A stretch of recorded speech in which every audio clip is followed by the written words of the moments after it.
the mud and the metal battlefield gun maintenance for the modern survivalist. You know, the difference between a veteran and a casualty in the hedgerows of Normandy or the frozen wastes of Bastogne often came down to a single drop of oil and a scrap of flannel. When the air is thick with cordite and the ground is liquid peat, your rifle is not just a tool.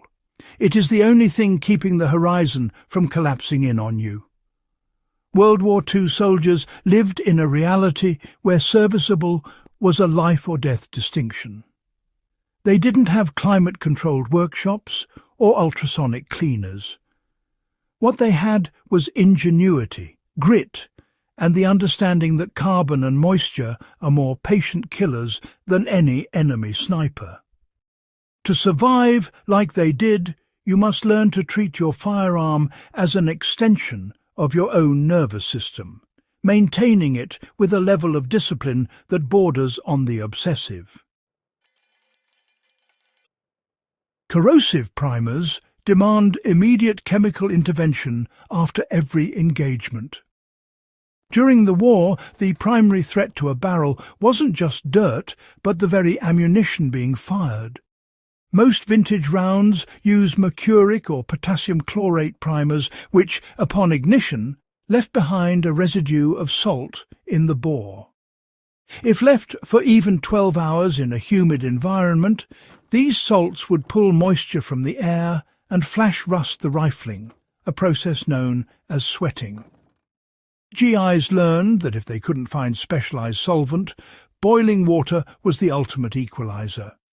The heat of the water dissolved the salts while simultaneously heating the steel enough that any remaining moisture would evaporate instantly.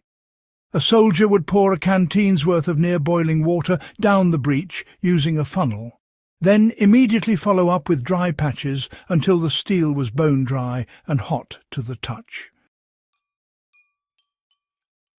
Field-Expedient lubricants were mixed using strict ratios to combat extreme temperature shifts.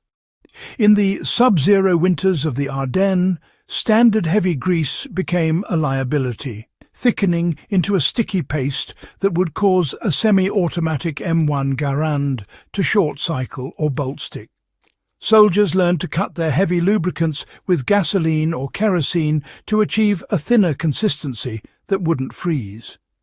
A common ratio for extreme cold was 3 parts light machine oil to 1 part kerosene.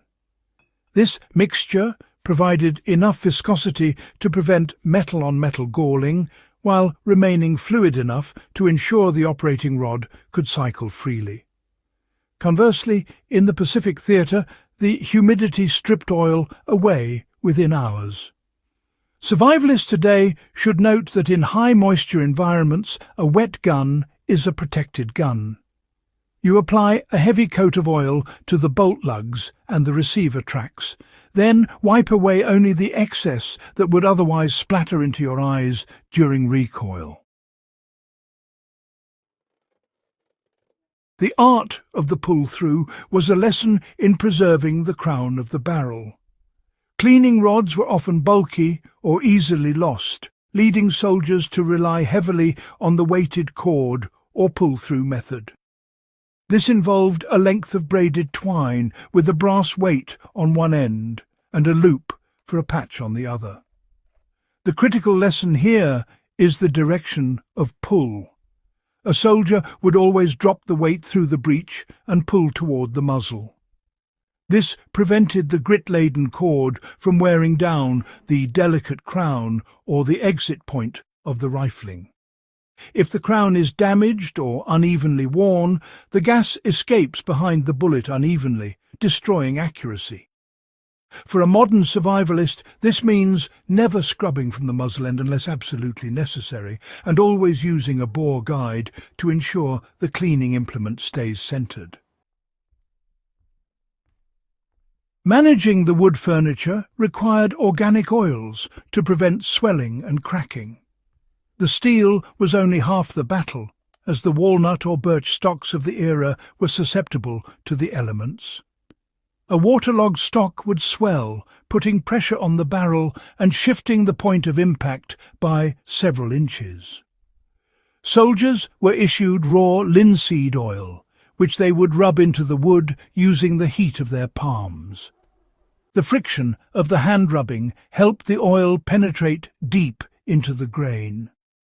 To replicate this level of protection, one should apply a small amount of boiled linseed oil, roughly a nickel-sized dab for the entire forend, and rub it until the wood feels warm. This creates a polymer-like barrier that sheds water. If the wood became charred or excessively nicked, they would use a fine abrasive, like wood ash, mixed with a little water to smooth the surface before re-oiling. Carbon removal was achieved through mechanical scraping with spent brass. When carbon builds up on a bolt face or gas piston, it hardens into a substance nearly as tough as the steel itself. In the field, soldiers didn't always have wire brushes. They discovered that a spent brass casing was the perfect scraper, because brass is softer than the steel of the firearm. By flattening the mouth of a fired casing, they created a specialized chisel that could flake off carbon deposits without scratching the finish of the weapon. You can apply this by using a brass shim or an old casing to scrape the baked-on carbon from the bolt carrier group or the gas plug. It requires patience and a steady hand, but it ensures the mechanical tolerances of the firearm remain within the tight margins required for reliable cycling. Preventive maintenance followed the strict rule of the daily wipe-down regardless of use. The most valuable habit of the WWII era was the daily 10. Even if a shot wasn't fired, the weapon was wiped down every evening to remove the salts from the soldier's own sweat. Human perspiration is incredibly acidic and will leave permanent fingerprint rust on a blued surface overnight. A soldier would keep a small, oily rag, often a piece of an old undershirt, kept in a tobacco tin or a small pouch. This rag was saturated with whatever oil was available. At the end of the day, every inch of exposed metal was wiped until it had a dull sheen. This thin, microscopic layer of oil acted as a sacrificial barrier against the dew of the early morning.